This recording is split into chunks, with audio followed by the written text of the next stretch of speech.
Yeah.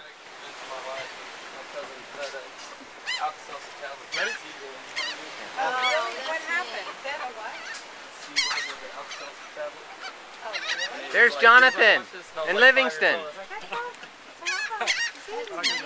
And he like took it and then he took half of it out of my hand.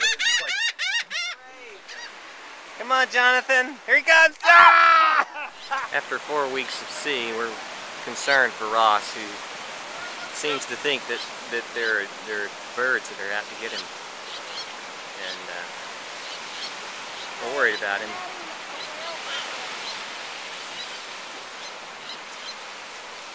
Oh, well, he's egging them on now. He's saying, "Come on, take me on. I'm a big boy." I don't like him getting around. I heard him say, "How big a boy are you?" to that bird. Uh-oh. Here we go. He's worried now.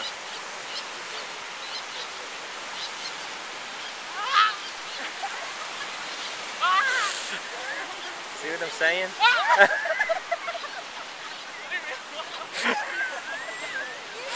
It's not cool. Very, very scared. Other than that, he's a fearless captain.